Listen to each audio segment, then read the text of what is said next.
环球大战线深入世界最前线，全球各地的观众朋友，大家好，我是叶思敏。今天大战线的主题来看到美伊第三波大战正式的又在开打了。这一回 MQ9 的机库遭到炸团灭了吗？再来看到美军猛轰格什姆岛，但是革命卫队没有手软，以眼还眼，狂轰美军，总共是5大基地。今天就这些议题，我们会一起来做关心。首先欢迎在场来宾，陈立伟、孙大千委员，大家好。前国安会副秘书长杨永明老师，思敏好，各位朋友好。好，还有前海军舰长吕礼诗舰长，主持人好，各位观众大家好。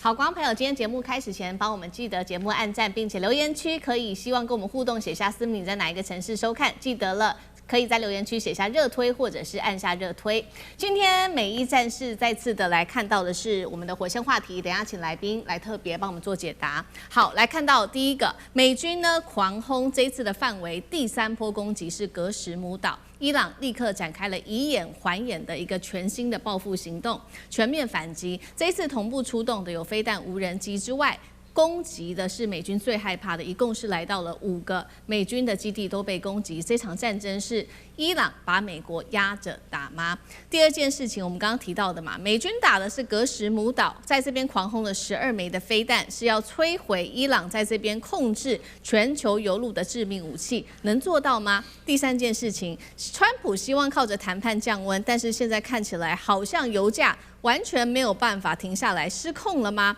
会不会成为川普最大的政治危机？今天就这些议题，我们会一起来做关心。好，再来看到的是美伊的冲突第3波高强度的交火。美军在美东时间12日的下午5点，也就是台湾时间今天的清晨，发动了新一轮的大规模空袭行动。这一次的空袭时间超过了整整3个小时，首度的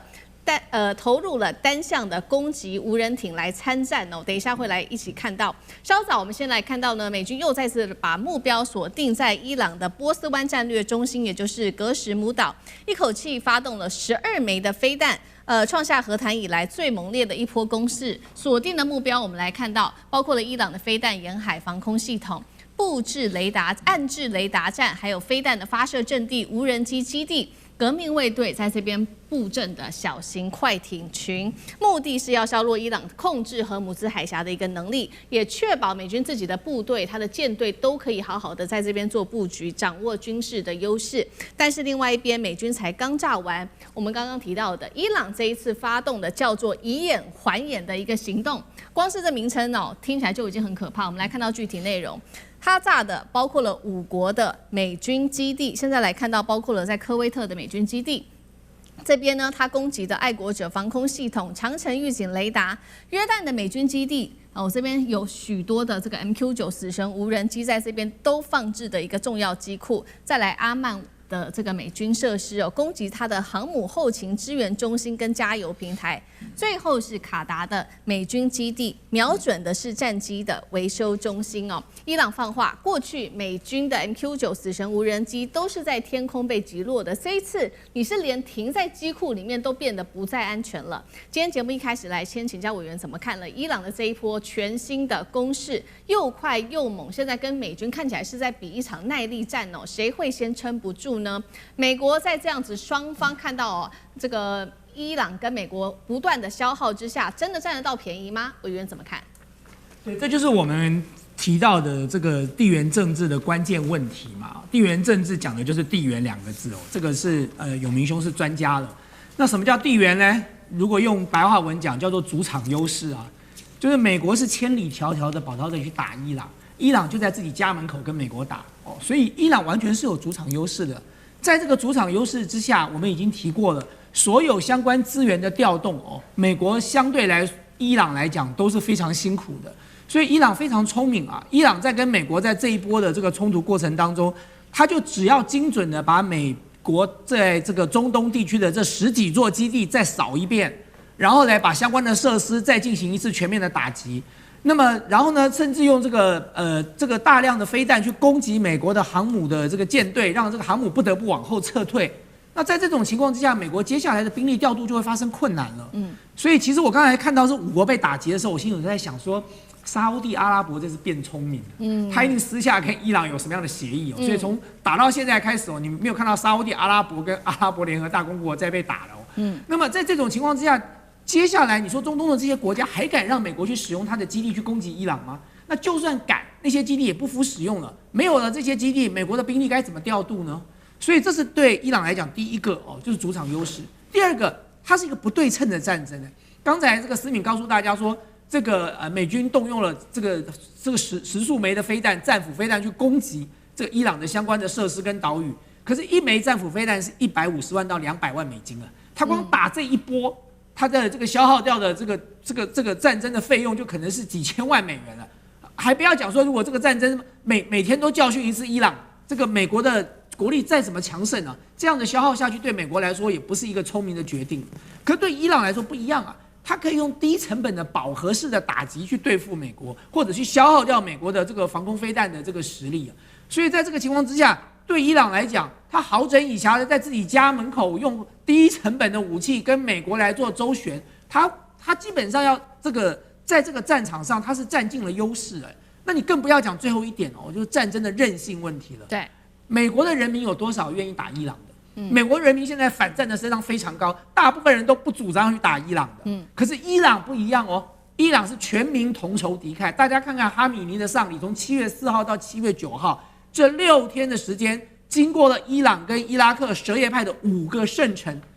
大街小巷这个万人空巷的出来。大家出来哀悼，然后恭送哈米尼最后一程。最后预估说，经过了这5个圣城，走这一遭6天，大概有1500万到2000万的人甚至其中有很多民众都是千里迢迢的，3天前、5天前就已经到那边去等了。对，这就是现在的状况。如果今天大家看一看，在哈米尼丧礼这6天里头，在现场的那个整个氛围，看看英国卫报记者他当时的报道，现场是充满着仇恨的。要跟美国讨公道，要川普去死，这是全民的一种共识所以你相对而言，美国是一个全民都不希望打，大多数的民众都认为这场战争是没必要的。可是对伊朗来讲，他们已经决定要跟美国这个一决生死，要分个胜负了。那么在这种战争韧性之下，当然伊朗撑得下去啊。是好，没有想到打了半天谈了半天，现在美伊之间的第3场的这个战争再次起来那美国这一次强硬的打伊朗，当然伊朗也是以眼还眼的在做复仇，激起了当地老师刚刚特别看到了这个民族主义的激起。那我们也要特别关心到，在这一次的战场当中，我们有就军事面的2个细节来特别做一个剖析。首先是伊朗使用的这个武器叫做单向攻击无人机，第二个是说美国这次打的格什姆岛为什么对伊朗这么重要？这2项我们等一下请舰长来带我们看。第一个，他使用了单向攻击无人机之所以重要，就是因为它是不需要船员来去操作的，而且所以就不会有人员伤亡的问题。再来就是说，它装满炸药之后就可以直接冲向目标，等于是一种自杀式的撞击行动。这是第一个。再来第二个，为什么美国要发射12枚的飞弹去打这个格什姆岛？就是因为呢，它是可以控制荷姆兹海峡的一个重要战略节点。它的地理位置在这个荷姆兹海峡的北口，而且在这边呢部署了大量的武器装备，当中包括了反舰飞弹、暗制雷达跟快艇基地，守住了这个格什姆岛，等于就守住了20%这边通行的荷姆兹海峡运油的一个量。所以舰长怎么看这2个问题？第一个有关于这个攻击无人艇它的战力，第二个有关于格什姆岛为什么美军硬要把它拿下来，这个对于伊朗来说，还有控制整个荷姆兹海峡的命脉的重要性又是什么？如果我们看到最新的相关的这一个有关于伊朗被攻击的状况的话，我们可以看到这一张，也就是战争研究所所公布的。那如果我们看到这上面的这一些标志的话，我们先不要管它的内容，我们就会发现一件事情：美国打击的纵深已经不足了。他现在打击的通通都是在伊拉克或者是科威特或者是波斯湾的一个边缘，他已经没有办法打到这个伊朗的东侧。代表什么？代表其实它的无论是预警机或者是无人机遭到大规模的这一个攻击，然后美国现在也对于这个无人机或者是预警机的调派已经有一定的节制，所以它没有办法攻击到更里面的位置啊。那这是第一个。那第二个呢？为什么？我们讲到说它要特别攻击格什姆岛，我们看到它这一次所攻击，我们看到所攻击的大部分的这个邮轮的位置啊，通通都是位于这个阿曼的这个附近的海域。那这个海域呢，其实到底为什么公布了？那为什么攻击这一个区域？我们在后面会进行更深入的说明啊。可是格什姆岛为什么重要？它有别于拉拉克岛或者更上面一点的霍姆兹岛，或者是我们讲到的亨贾姆岛嘛。第一个，因为它的岛大，然后它上面呢部署有非常多的这一些无论是有人或者是无人的小艇。那这些小艇呢，其实也就是对于这一个有关于邮轮被攻击最主要的来源。所以为什么美军特别的攻击这个格什姆岛？最重要的，因为它没有现在它这个中央司令部还没有公布相关的画面。如果我们看到画面的话，我相信我们就会看到它攻击港内停泊的这些船，或者是这些小船才刚刚出来。因为这个就是我们之前讲到的蚊子舰队啊，对，这些蚊子舰队大规模的倾巢而出的时候，哪怕是我们讲到的阿帕奇这一种攻击直升机上面加挂了满满的这一个地狱火飞弹，其实也没有办法一一的击伤。那也就是说，它现在也就是我们讲到的源头打击，它直接攻击港内停泊的，或者直接瘫痪你这个港岸设施的，那促使着那实际上伊朗它的一个攻击能力的降低。好，所以我们也看到这个是来自于美军的攻势哦。之所以要拿下这个格什姆岛，另外一方面也是要掌握荷姆兹海峡。那最主要的源头就是因为再不掌握荷姆兹海峡呢，我们看到国际油价啊，对于川普的压力已经越来越大了。两个重要的消息包括了国际油价在近期大涨超过4%。第二个是美国航空公司最新公布的5月燃油支出年增幅暴增了超过80%哦。这对于川普来说压力非常的大。尤其现在夏天到了，又是旅游旺季，这个国际油价的价格，大家也在持续关注，是不是会对川普的政治上造成严重的打压？那杨老师又怎么看这个问题？我倒是觉得没有错，他在7月10号开始在攻击的时候，到现在为止连续3波，油价当时是71块美元，其实降到了比战前还略低，战前是72块美元。那一下子。在7月10号、11号的时候就涨到将近80块，现在呢维持在79.5，以涨幅而言，将近12%，这可能是过去这几年最高的一次哈，涨幅在2-3天之内。但是呢，它没有再升高了，哦，也就是说，现在在6月17号他们进行瑞士和谈之前，那个时候是将近93块、95块，然后在战争期间曾经最高来到120块，现在呢？就等于是稳定在70到80之间，所以我是觉得，大概一方面荷姆兹海峡，伊朗说是说，还是封锁的，但实际上比在战争时候的完全封锁要好很多。而过去的3个礼拜，将近2成到3成的船舶还是陆续的经过。那伊朗也知道，它完全100%的封锁，那可能会招致就是更严重的国际上的压力。那所以呢，美国也了解，所以我觉得现在慢慢的国际的油价跟这个就是他们持续的这种叫做这个战争边缘的交火的长期化，慢慢有点脱钩了，但是很紧张，因为我们的这个股市啊，油价还是有一点不稳定，对，因为不知道会不会扩大，但如果它维持这样子的话，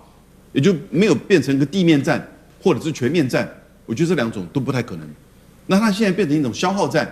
然后呢，封锁战，还有一种叫意志战，到底是川普的意志，还是穆吉塔巴，就是伊朗的强硬派的意志，谁能够坚持的比较久？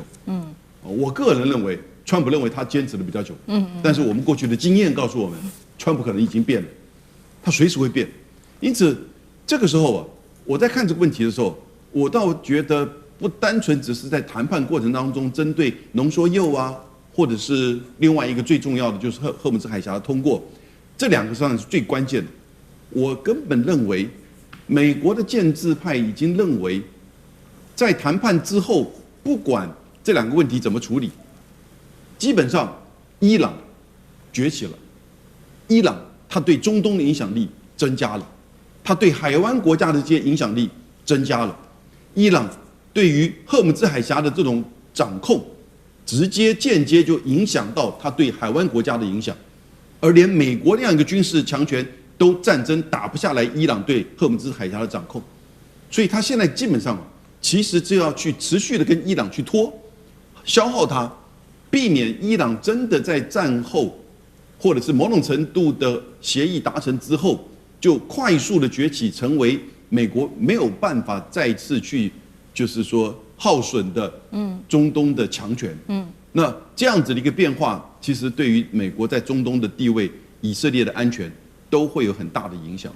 好，谢谢杨老师。那我们休息一下，马上回来。观众朋友们，我们要开会员频道啦！因应呢美中、中东还有印太的乱局，你看到的是新闻，我们看到的是背后谁在操控这个世界。加入会员可以取得独家视角的通行证，你将优先取得更深的观点判读，包括了核心真相分析、历史脉络拆解、局势推演逻辑。同时解锁会员勋章、优先互动权、问题解析、幕后花絮，支持我们制作高品质的影片。点击下方的加入键，一起成为战友吧！我们会员频道见。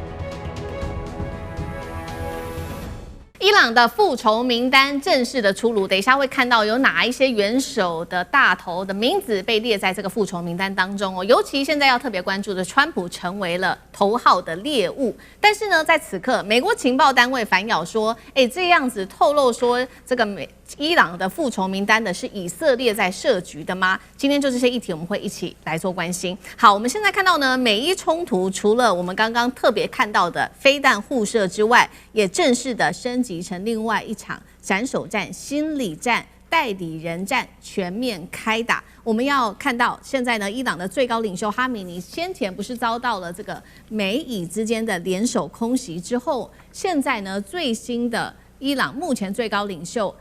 他是穆吉塔巴也公开的放话了，他说接下来我们针对美国跟以色列绝对会是血债血还，复仇是我们的民族的意愿，必然得执行。而且他特别提到的是说呢，现在呢已经列出了一系列要复仇的名单。他还说呢，只要等一下看到这个名字出现在这个清单上面的罪犯，将会带着无法安详死在床上，遗憾走进坟墓当中，听起来非常可怕。那伊朗他列出的13人是说他们要打击的目标有谁呢？我们现在看到这些大头有很多都是我们认识的人哦。好，这当中我们来看到包括了美国总统川普，还有卢比欧、赫格塞斯，好，以美国为首的，再来还包括了英国首相施凯尔、法国总统马克宏、德国总理梅尔茨、意大利总理等人。川普还不甘示弱的继续表态说呢，如果说伊朗敢暗杀他自己的话，美国将会展开史无前例的一场大报复哦，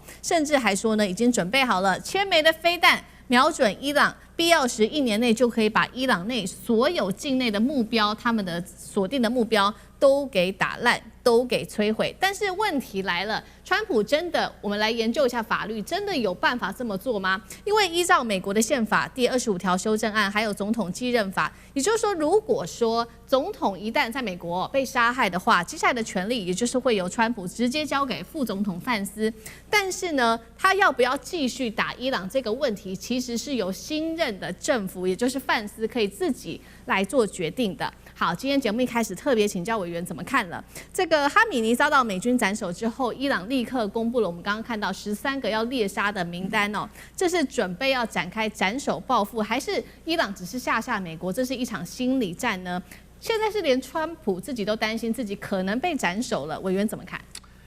对，我觉得大家应该要认真的注意一下，从7月4号到7月9号这6天哦，就是哈米尼的整个这个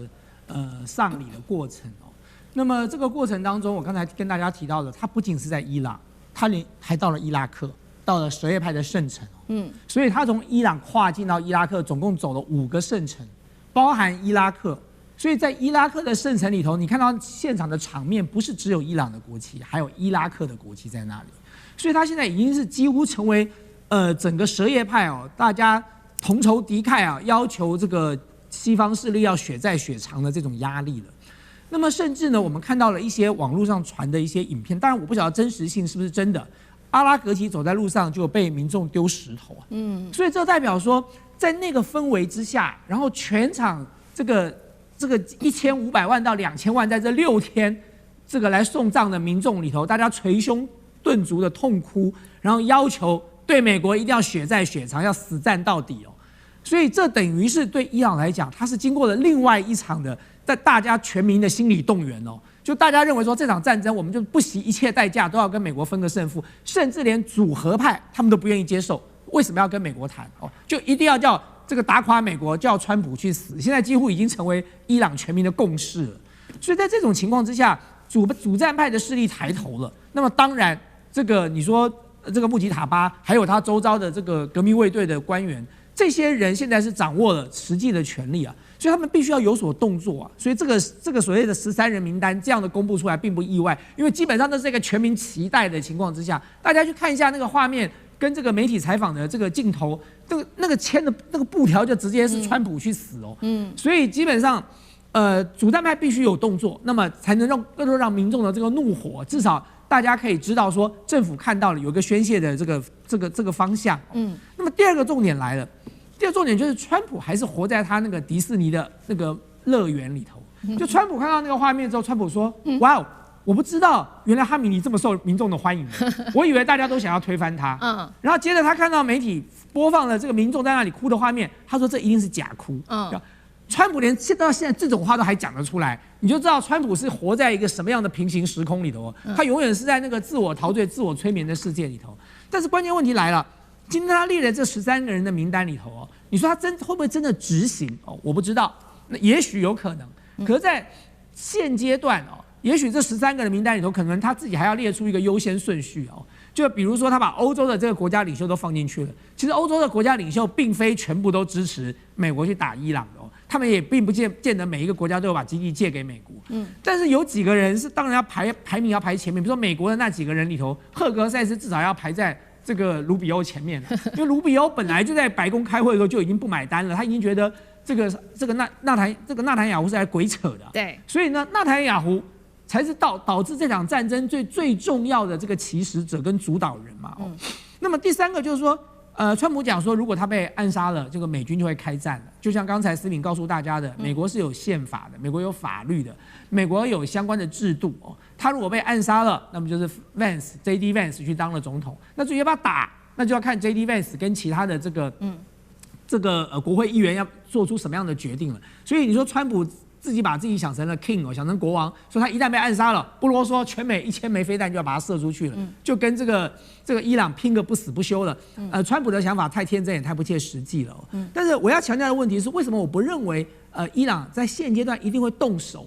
大家看看。原本哈米尼在伊朗，他是毁誉参半的，他不是这个科梅尼哈米尼在执政的这段时间，其实还是有很多批评的声浪的，包含当时他强力的镇压那个抗议的行动，然后导致了很多那个年轻人死亡，这些东西都是有相关的一些这个内部的不满的情绪的。可是当美国斩首了哈米尼之后呢，哈米尼变烈士了。现在哈米尼在伊朗已经是全民一致认为他就是为了这个宗教、为了国家牺牲的烈士了。过去的那些纷纷扰扰，通通都已经传过水无痕了。所以是谁把伊朗团结成铁板一块的？是美国跟以色列的斩首把伊朗变成铁板一块的。所以我相信穆吉塔巴并不笨，在这个时刻呢，他们如果去动美国的官员或美国的总统，你只是会让美军参战更成为理所当然之事。我刚才在上一题已经提过了，美国民众现在普遍不想打伊朗这场战争，所以呢，只要持续维持这样的一个氛围存在的话，对川普来讲，他就是一个进退两难的局面啊。对，好，所以我们看到卢委员帮我们看到这个美国的民众确实现在是完全不想要打这一场仗。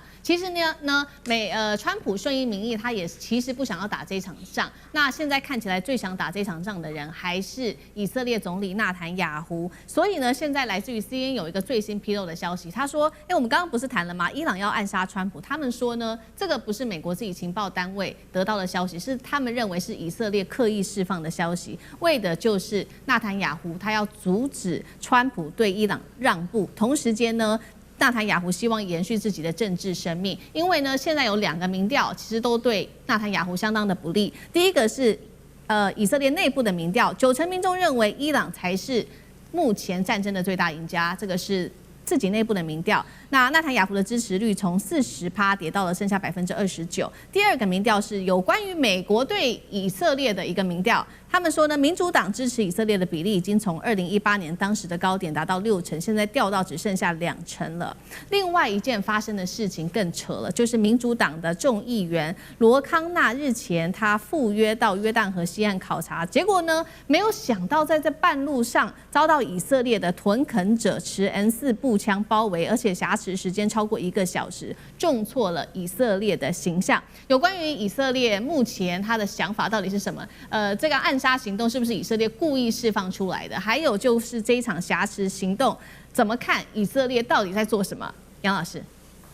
我觉得内塔尼亚胡在10月7号接下来的选举，他大概就没有办法再继续的主内阁担任总理了。以现在他的这个民调的发展，加上在加沙的大屠杀，还有让美国跟以色列进入到跟伊朗的这个战争，尤其是2月28号49名伊朗高层的，就是斩首行动。但最后呢，是美国的军事战争失利，然后呢草草的结束收场。而这后续对于整个中东的情势，伊朗在中东的地位，其实基本上是美国跟以色列这个主动造成的。因此，现在在10月7号之后，新的以色列的政府，我觉得至少会稍微理性一点，但保守以及反伊朗这是不会变的。那至于在就是屯垦区的地方，我个人也去过以色列的屯垦区，我也去过就是戈兰高地。那以色列的屯垦区哦，其实那个就好像是台湾的大台北华城一样的，那事实上是很漂亮的。而在这种就是丘陵地之间，你就看到另外一个距离不远的地方，就是巴勒斯坦的等于是聚集的地方。事实上，那就好像进入到法柜骑兵的电影，那种时间的穿梭哈，你很难以想象在这一个地方有这样子的情况。而在这样子的情况，其实是累积了上千年，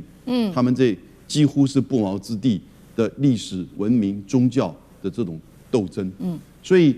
屯垦区有很多人是从海外，不是以色列人，有海外甚至从纽约的这些就是以色列的这些聚集的地方回到以色列的。所以有些人还是具有美国籍的，相当的就是宗教倾向，相当的就是基本教义派。那这个当然可以理解，他们面临到觉得自己是一方面是在宗教的驱使之下，但另外一方面呢，生命也受到威胁。但是这并不因此让你可以去针对巴勒斯坦人进行接近是屠杀迫害的这种作为啊。尤其是加沙战争。所以我是觉得，在美国呢，对以色列的这个重视会不会消减？会，但不会完全的改变。3个因素，第一个，共和党还是会全力的支持的，因为里面有福音派的这个角色，这是关键。那第2个，我觉得政治的，就是这些精英呢，受到犹太金主的影响。对，那钱决定一切嘛。第3个，以色列在中东的角色仍然是美国重要的战略利益所在，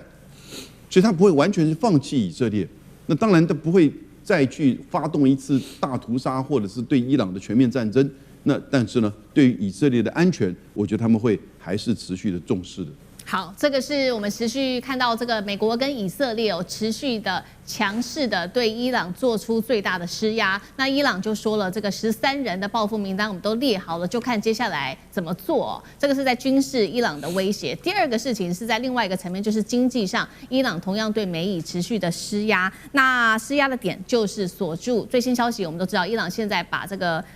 全球的能源命脉，也就是荷姆兹海峡，给它封锁住了。那么，伊朗的最高领袖顾问他也放话说，荷姆兹的重要性胜过数十枚的原子弹。华尔街日报说呢，伊朗现在不只是要守住荷姆兹海峡，重要的是要夹荷姆兹海峡以令中东。那么更值得注意的时候，这一场战争，我们知道刚开始的时候，美国跟以色列天天喊着要推翻伊朗的政权，解除核武，但是这两个问题现在都没有人在讨论了。我们这个节目谈了非常久的时间，我们看到美以现在都在讨论荷姆兹海峡的问题。接下来美军会怎么做？难道是军力持续这个强行压入荷姆兹海峡来把它打通吗？那舰长怎么看？我们看到啊，现在美国跟伊朗之间最大的一个争执点啊，也就是他们签了一个很烂的谅解备忘录。那尤其是谅解备忘录里面的第5条，这第5条里面写得非常清楚啊。也就是谁来负责 arrangement， 就是谁来负责那个安排这个商船通过这一个波斯湾跟阿曼海之间的一个霍姆兹海峡，是伊朗啊。那所以伊朗就觉得我们当初签好了，那应该是我来调派啊。那为什么他要来调派？因为其实他后面是有一个伏笔的，也就是未来呢，他可能跟这个美国一起，或者是跟阿曼一起，在霍姆兹海峡进行收费，所以他要这样要求。但是现在美国全面开放的说法，也就是让他没有这样的正当性。不过我们刚刚从这个主持人这里我们知道，现在已经全面的紧缩有关于霍姆兹海峡的通行的部分了。其实当初我们看到每天大概有140艘的这个各式的无论是干货船啊，或者是我们讲邮轮是蓝色的部分啊，在通过霍姆兹海峡。可是如果我们现在看到的话，我们就会发现最近一次的统计只有11艘，那只有11艘可以供给这个世界上面，无论是干货，无论是这个氦气，无论是这一个磷酸铵这些肥料的供给嘛，事实上是有问题的。那现在我们讲到说，有关于美国是不是未来会打通这个霍姆兹海峡，美国心里要先克服一个恐惧啊，这霍姆兹海峡到底有没有水雷啊？那之前呢，我们就讲过一次，也就这么一次，在霍姆兹海峡的这一个位置，靠近阿曼的这个位置，实际上是发现过1枚水雷，但也就这1枚水雷。但是现在大家都讲说，你要先去扫雷啊，说有80枚的这个水雷布放在那边。但是我有个疑问啊，前一段时间我们看到这个来来去去这么多的邮轮，为什么都没有人命中？这不是一件很奇怪的事吗？所以这到底是一个实际上的水雷战，还是一场心理战？我们大家要想一想啊。那但是呢，对于伊朗来讲，伊朗以前是这么说的啊，也就是说呢，霍姆兹海峡这是一个广告啊，他们直接放在大楼的外墙上面，叫做那个霍姆兹海峡永远掌握在伊朗的手中，川普什么都做不了。他现在更进一步的讲啊，也就是说呢，你川普在讲什么，其实都是很无聊的。那你所以呢，他这里又意味着是这个封锁的就是伊朗。那实际上呢，川普本身就是一个崩溃边缘了。那但是我们来看美军的话，如果我们来看美军最新的一个动态的话，其实他虽然把这个迪利波里号换走了，但是他有就位了这个全狮号的远征打击群，意思也就是川普本身对于这是不是要攻击这个霍姆兹海峡，他还是保有一定的一个能力的。好，谢谢舰长。那我们休息一下，马上回来。观众朋友们，我们要开会员频道啦！因应呢美中、中东还有印太的乱局，你看到的是新闻，我们看到的是背后谁在操控这个世界。加入会员可以取得独家视角的通行证，你将优先取得更深的观点判读，包括了核心真相分析、历史脉络拆解、局势推演逻辑。同时解锁会员勋章、优先互动权、问题解析、幕后花絮，支持我们制作高品质的影片。点击下方的加入键，一起成为战友吧！我们会员频道见。美国对中国大陆的科技封锁完全失灵了吗？今天会来看到的是华为的 Mate 90，现在说要全面的国产化，使用的，等一下我们会特别来看到是涛定律的首颗的晶片哦，那么也使用的是大陆自己的鸿蒙系统，等于是全面的国产。使用自己的国产的东西哦，那么华为的升腾现在也出海了，逼白宫低头吗？今天就这些议题，我们会一起来做关心。欢迎观众朋友在留言区来跟我们做互动。如果您认为华为的这次出现的新手机 Mate 90等于是全面突破了美国的封锁，留言写1；如果您认为还没有成熟，这么成熟，留言写2，来跟我们一起做互动。3个火线话题，等一下请来宾特别帮我们做解答。我们来看到第一个，涛定律现在打造的自主晶片，也就是华为的 Mate 90正式的出炉了。那这是首款晶片使用涛定律哦，等于正面迎战 iPhone 18吗？中国科技已经突破美国的封锁了吗？甚至可以说全面的迎来反攻吗？这是第一个问题。第二件事情，华为的升腾 AI 晶片准备进军南韩了，重点还是南韩哦，抢攻海外的市场，而且它的价格只有一般的价格的1/4，挑战辉达霸权，也成为大陆 AI 算力要反攻全球的一个新武器了吗？南韩的这一步，我们特别来做剖析。再来第3个，美国突然间放宽 AI 晶片出口到中东国家阿联去了，以前是不准的哦，为什么现在突然间出手？难道是担心中国大陆抢先一步吗？来布局全球算力吗？今天就这些议题，我们会一起来做关心。好，我们要来看到最新消息是，华为9月份即将要推出新一代的旗舰手机了。这个手机很关键 ，Mate 90不只是一只手机，代表的是中国大陆科技突围的一个新的讯号。而且呢，我们来看到它从它的晶片到它的作业系统鸿蒙，到它的 AI 模型，甚至是应用生态。重点是它是全部的国产自主化的，完全摆脱了对美国的依赖路线。所以呢，我们也来看到它的有哪一些的亮点。刚刚讲的嘛，使用的就是首颗的涛定律做成的这个麒麟9050的晶片，来跟 iPhone 18正式交锋。当然了，涛定律的重点就是它是3D 堆叠技术的架构的，所以呢，现在说效能可能挑战台积电的3奈米效能哦。那么在性能整体的比较上，也比上一代大幅提升程度达到40%。所以今天节目一开始，先请教委员怎么看？从涛定律到自产晶片到鸿蒙生态，华为 Mate 90它的能力是否已经说可以突破美国的封锁，迎来完全的自主化的时代呢？委员怎么解读？打造一只手机并不容易哦，因为打造一只手机有软体跟硬体的这个各式各样的一些这个相关的需求。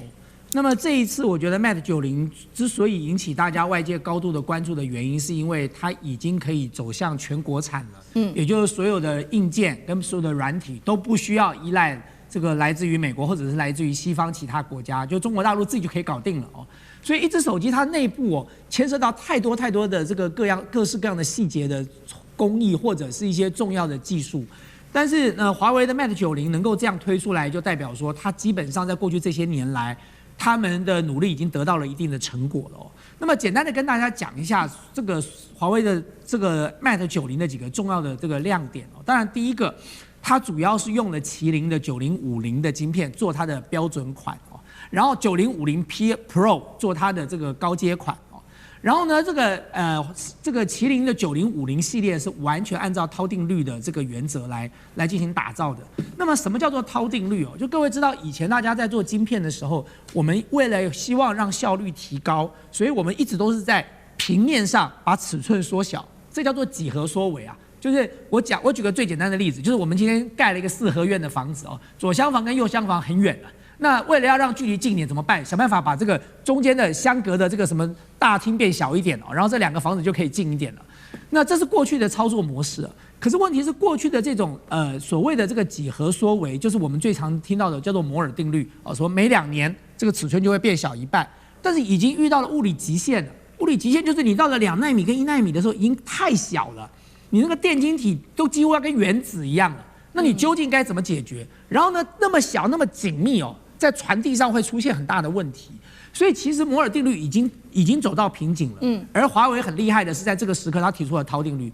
涛定律，我再举回那个四合院的例子涛定律的例子很简单，就是既然是这样，我有什么必要把大厅变小一点呢？我干脆就把它变成一个透天的房子就好了。我把它变成一栋大楼，所以呢，你左厢房就搬到右厢房楼上就好了。你从楼上走下来最近了，一下就走到了。所以呢，他用折叠的方式，就是我们现在最常听到的叫做3D 的这个逻辑折叠的模式啊，就是他把晶片折起来了。那折起来之后呢，最大的困境跟痛点在哪里？第一在传导，第二在散热。所以能够做到这一点不容易大家知道说涛定律讲起来容易，做出来不是这么简单的。因为当你都折叠在一起的时候，那个热量的产生的程度是很高的，非常高，高到几千度可以融化掉所有这个金属的。那你要怎么样解决散热问题？然后传导问题怎么解决呢？就是你2楼到1楼，你是要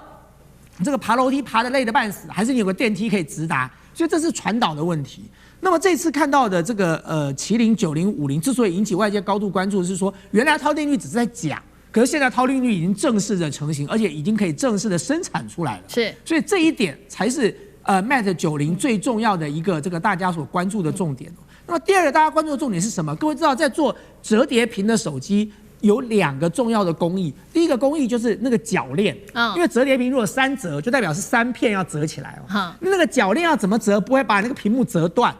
这才是一个关键的问题大家讲说折叠屏就说折就折了吗？没那么容易的，所以它铰链的设计上变得很难。再来，第二又回到散热的问题了。你3个屏压在一起，那个热量非常高。平常我们一只手机1个屏就很热了，你3个屏叠在一起，那个热量有多高？它怎么解决散热问题？所以华为的 Mate 这个90，它的第2个大家关注的亮点就在于它的3折屏，它是怎么用什么样的铰链技术，让折叠在3折之后，你展开来之后，萤幕上的那个折痕还不会那么明显，以及解决散热的问题。那最后一个，它最厉害的是什么呢？它的屏幕的问题了。它现在的屏幕用的呢，如果你是标准款，它用的叫做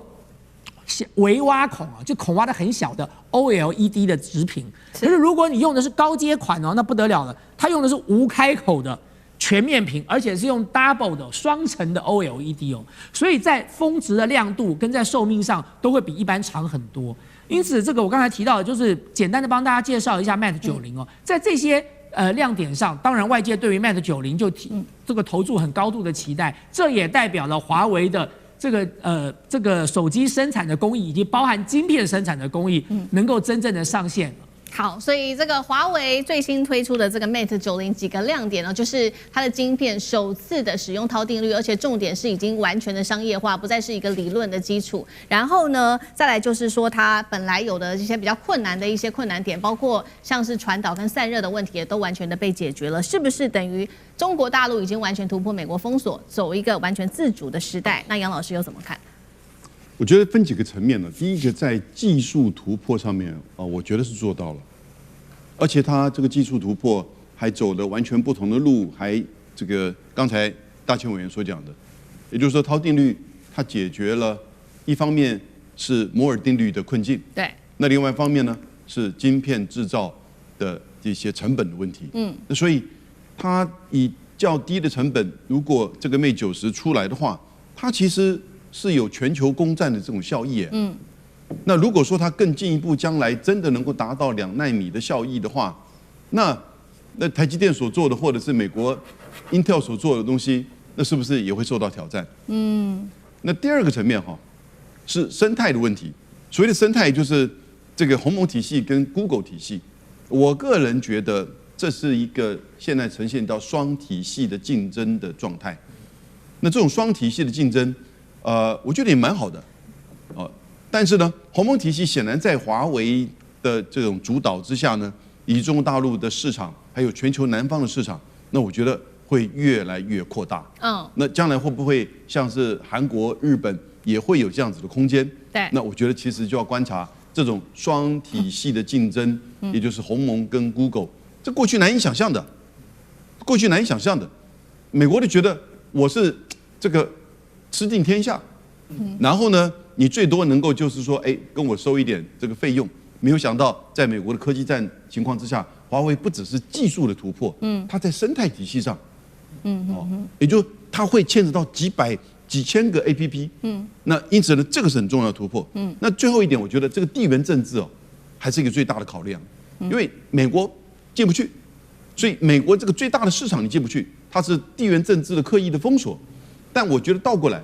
过去美国对中国的科技战是要把中国给孤岛化，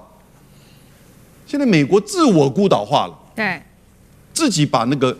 就是电动车，什么东西都不能进去，然后呢，这个关税又高涨，所以现在华为这样的突破的时候，当它的生态形成就是全球的共同的竞争的时候，你将来一定会发现到鸿蒙也可以用 Google，未来搞不好 Google 也可以用鸿蒙，会不会有这种情况？不要说不可能哦。那谁到底会变成孤岛化？在全球化的时代，现在看起来好像整个这个风已经逆的吹了。好，我们刚刚看到的是中国大陆一系列，因为这个华为 Mate 90吹起的是全部的整只手机国产化。那其实现在中国大陆的野心不止如此哦，不只是国产化而已，它也要拼外销。所以我们现在看到第一站就是要来，另外一站就是来拼国产晶片的外销战。那中国大陆的第一站现在是拼南韩，今年的第4季，他说就要对南韩来出口它的 AI 晶片。那升腾950就是要这个打的。它的优势就是它的价格只有其他产品的1/4的价格，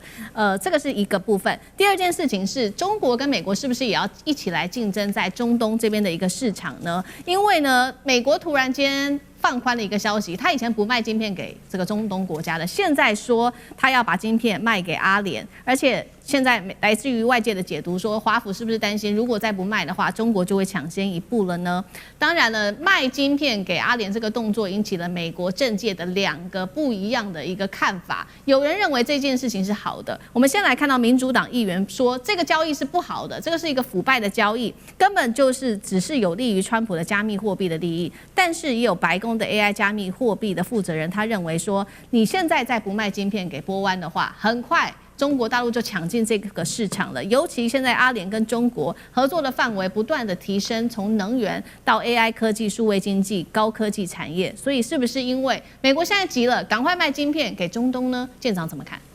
刚刚大千委员不断的在讲到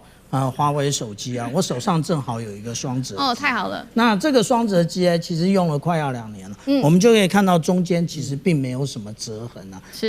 所以大家不用质疑。那但是如果以厚度来讲的话呢，我手上还有另外一个 Samsung 的手机，我们这样子就直接可以做出比较啊。也就是它到折起来的时候，当然它的厚度是会比较宽的。可是如果说就是说跟这个Samsung 来比的话，它实际上是会比较宽一点点。可是如果展开来的话，第一个温度就没有那么高了，然后它里面可以容纳更多的一个电子元件，这就是华为跟大家思维最不一样的地方啊。那这也就是一个企业进步的象征。那但是我们另外来讲啊，有关于现在华为准备到南韩去投资，有关于这一个它的一个储存中心的部分啊。这个储存中心呢，其实大家忘了一件事情，大家都觉得我的速度到底有多快？但是坦白来讲啊，我们一般的使用真的晚了0.1秒，你很介意吗？或者是大家都放的问题给这些 AI 去算，明天早上来上班的时候就解决了吗？不就是这样吗？你真的有很在意那几秒钟吗？但是价格你就很介意，对，那个一杯的这一个，我们讲到说那个手摇饮料50块跟70块你都很在意，那你有想到50万跟70万，那是一个什么样的概念？所以我们讲到中国大陆为什么它可以进入这个南韩的市场，其实最重要的也就是我们刚刚讲到有关于低价的部分。那这个低价的部分，那无论是我们看到无论DeepSeek 或者是千问豆包，通通大家都使用的好的。那当然对于韩国的企业来讲，他们也会很想要进入这个产业。不过那个华为还有几个部分要去突破。第一个，也就是大家都会说，哎呀，你这有后门的疑虑啊。那但是之前不就是这个习近平主席到了这个接待了这一个韩国总统的时候，还送了他一个小米手机。他说，哎，你可以检查有没有后门嘛。对。所以这个后门疑虑，我相信这个华为一定会很清楚的解决这这个问题。第二个，我刚刚讲为什么要特别拿双折机来示范，也就是这是一个解决散热的一个问题。那现在我们讲到说，刚刚讲到涛定律，那它就是直接的把它盖成，把这个晶片的堆叠变成了一个高楼大厦一样啊。虽然它的厚度并没有增加多少，可是温度可能会增加。那这个我相信华为当初在设计的时候，它就已经解决。第三个就是韩国本土的问题，韩国本土的问题，也就是韩国自己也要做这个 mega project。那它也是会有这个问题的疑虑啊，就是它要怎么样保护国内产业。但是我们仔细看一下，为什么要进入中东？因为中东我们所看到的这一个有关于这个 OpenAI， 它就已经提出来了，他们是不是要被攻击？而且的确已经被攻击了。这个是 Fox 他所提出来的。那当他被攻击的时候，也就是他未来他要直接的更新的时候，你是要用贵的晶片呢，要用 NVIDIA 的晶片，还是现在提供给你晚个0.1秒的晶片？你要用哪一个呢？记得价格才是问题。就是说，其实，在人工智慧领域里头，我们一个人工智慧的模型分成2个部分。第一个我们需要算力的部分在训练；第二个部分是当你训练好了之后，大家问问题，它要生成答案，这个叫做推理。我们是分2块的。通常在训练的部分，你需要比较强的算力，所以你需要更高阶的晶片。可是，在推理这个部分哦，你就不见得需要这么高阶的晶片。这就是为什么我说，像现在的这个华为的涛定律所生成的晶片，或者是像 Google 所做的这个TPU 哦，他们现在其实有很多各式各样的晶片在做取代 NVIDIA 跟 NVIDIA 竞争，而在后半端的这个所谓推理的部分，其实已经大量的取代了这个辉达的晶片哦，所以这就是辉达现在最大的危机啊！原本它是整块吃掉的，从训练一直吃到推理，可是现在有一半的江山已经失守掉了。好，谢谢委员。那我们休息一下，马上回来。观众朋友们，我们要开会员频道啦！因应呢美中、中东还有印太的乱局，你看到的是新闻，我们看到的是背后谁在操控这个世界。加入会员可以取得独家视角的通行证，你将优先取得更深的观点判读，包括了核心真相分析、历史脉络拆解、局势推演逻辑。同时解锁会员勋章、优先互动权、问题解析、幕后花絮，支持我们制作高品质的影片。点击下方的加入键，一起成为战友吧！我们会员频道见。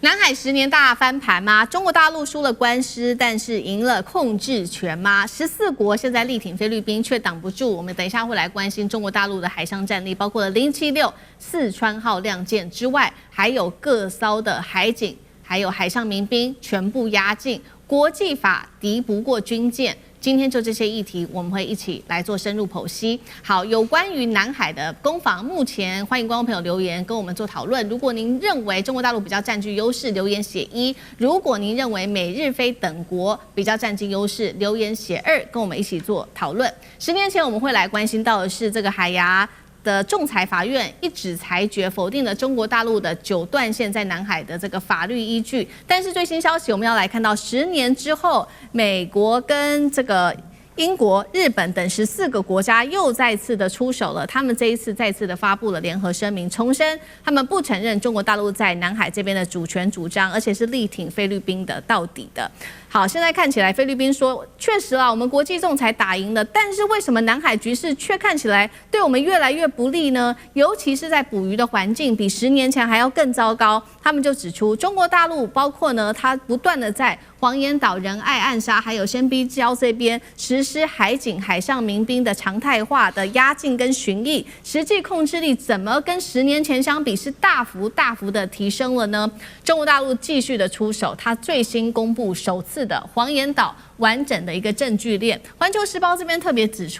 播出了这个影片，当中指出中国大陆这边可以看到4次远征累积了6万笔全球的通联记录，也详细记下了包括时间、频率、呼吸确认资料，证明说确实中国大陆长期管理黄岩岛的依据。除了有关于黄岩岛之外，来自于大陆的学者也提出了一个新的论述，主张菲律宾的巴丹岛是属于台湾的，引发了菲律宾内部现在有一个强烈的反弹。再来，我们看到中国大陆的底气来自于哪里呢？有人说就是来自于背后它的军事的快速发展。尤其我们今天看到076两栖攻击舰四川号正式的前往南海试航之外，它的一些特性包括它具备大型的两栖登陆能力，首次搭载的电磁弹射可以发射大型无人机固定翼航空器，做这种远距的兵力投射，搭配福建号航母跟055的话，可以提升第一岛链的战力。再来自于美国的预估，2035年前大陆恐怕拥有9艘的航母，大约1000枚的核弹头，也是他们现在很担心的原因。所以有关于南海仲裁先前呢对中国大陆不利，但是呢10年过去，大陆直接派出076加入战力，现在大家在看，这国际法抵得过军事的硬实力吗？委员怎么看？在国际政治里头，当然国际法很重要，但是更重要的是国家的实力啊，就是一个国家的实力才是硬道理啊。就如果你没有实力，你就没有办法挺直腰杆来跟大家讲国际法这件事哦。那么我记得南海仲裁案当时这个公告的时候，永明应该那时候还在国安会吧？事实上，中华民国也没有承认南海仲裁案啊。因为我记得马总统当时也重批了南海仲裁案，是忽视了我们在太平岛的这个真正的现实的状况哦。所以其实不接受南海仲裁案的又不是只有中国大陆，咱们中华民国也没有接受南海仲裁案哦。那你说美国在这个时候过了10年，这14个国家还有一大堆国家远在欧洲，在北大西洋了，到底有什么理由把手伸这么远，伸到了南海来说事呢？那你更不要讲美国了，美国自己到现在都还没有批准这个联合国海洋公约法，就美国到现在为止都还没有批准联合国海洋法的这个公约了。那你有什么理由在这个时刻，你却忽然跳出来去讲这个南海仲裁案的内容哦？那么当然，我要讲说，现在中国大陆很显然的就是展现他的拳头嘛，就是我亮拳头，我秀肌肉，我给你看哦。那么所以刚才思明讲的，像这个076，像076四川舰哦，这个舰长可能知道的比我更详细啊。但是这个076这个四川舰，它其实已经可以被称为全世界第一艘叫做无人机准航母了。为什么叫无人机准航母呢？因为它吨位并不小哦，它已经有个中型航母的吨位了，它是4.5到5万吨左右，4.5万到5万吨左右。它的这个吨位已经超过了法国的航空母舰戴高乐号了，戴高乐号只有4.2万吨了哦。那它的这个重量吨位哦，也已经超过了美国的这个黄蜂级的这个两栖攻击舰了。所以其实某种程度来说，076是非常具有战力的。那你更不要讲它的相关的设计，它的双舰岛的设计，它的这个全域感知的相控阵雷达，可以让它变成像神盾舰一样的实力了。那刚才思敏跟大家提到说，因为它有电磁弹射系统，它上面装了电磁弹射器、电磁阻拦索，还有一条110公尺长的电磁弹射轨道。所以呢，它可以在上面不需要用垂直起降，它直接弹射歼35、空警600，甚至大型的无人机，这它都做得到了。所以这个坦白讲，076的四川舰是相当具有战力的。那你把它的首航、试航把它送到了南海，当然就是为了展现实力给菲律宾看嘛。那么菲律宾在这段时间一直在当个跳梁小丑。我说过嘛，好好的人不干，一定要当美国的看门狗。你当条看门狗，你就乖乖的当条看门狗就算了，你又要当条这个张牙舞爪哦，这个狐假虎威的疯狗那你不是逼着中国大陆秀拳头、亮肌肉给你看，让你知道说到底谁才是具有真正实力、有说话这个分量的国家吗？好，那同样的问题也请教舰长如何看？其实我们刚刚讲到这14国的这个联合声明我们把它切开来，那个有关于南海周边的国家，只有一国，那个就是菲律宾。那其他的我们可以分大洋洲2个国家，就是我们看到的澳大利亚以及这一个纽西兰的部分。那其他就是 G7 国家，英国、加拿大、德国、意大利。那另外呢，还有波罗的海3小国。还有一些其他的很小的欧洲国家，其实这叫做关你什么事啊？那这个在南海周边，然后我们讲到说南海的部分呢，我们看到去年有关于这一个赫格塞斯，他就敦促东南亚各国加强海上力量，而且希望对于南海问题上，采取这个强硬的立场。现在我们就知道了，美国想要一大堆看门狗，这些看门那个。看门狗嘞，其实他们要做的，也就是让美国可以在这个南海周边，甚至到印度洋，布设这一个 C 型包围圈，这个 C 型包围圈就是对着中国而来的。那至于说中国大陆现在有多少的舰艇呢？我也帮大家算了一下啊，这个有关于驱逐舰跟这个护卫舰呢，整个加起来的数量98艘。那而且这里面呢还没有加上056A 啊，还没有啊。那意思也就是这98艘都是超过4000吨以上的舰艇。那为什么我要这样算？因为我跟大家报告，中国大陆是不会告诉我们它要造多少艘航空母舰的。可是从这个里面你可以看得出来，绝对不止4艘。那我们之前讲到说这个四川舰呢，有关于四川舰的部分，我们之前看到的是这张照片，大家说，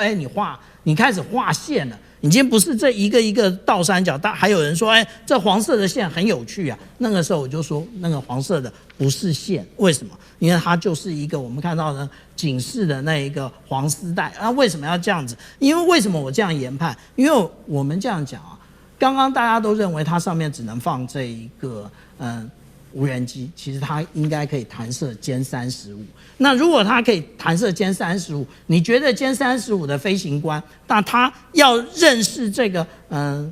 山东、辽宁还有这个福建舰的这个划线，他还要再去认识另外一道系统？不用。所以我们现在看到的这个已经是画完线的，这个画的线是不是跟我们刚刚看到的山东、辽宁以及福建舰一模一样呢？好，这个是军事面。那另外我们刚刚也说了嘛，中国大陆声称的说，不只是拥有黄岩岛，它还直接公布了完整的证据链。另外一个是学者主张，菲律宾的巴丹岛是台湾的。现在中国大陆要打一个法律历史认知战吗？杨老师怎么看？巴丹岛属于台湾，这篇文章发表之后，他们自己也从网站上拿掉了哈。那因为毕竟从这要回到就是美国跟西班牙战争之后，对于菲律宾群岛的割让，可是那个毕竟是19世纪末的事情，距离现在其实已经有一点时间，因此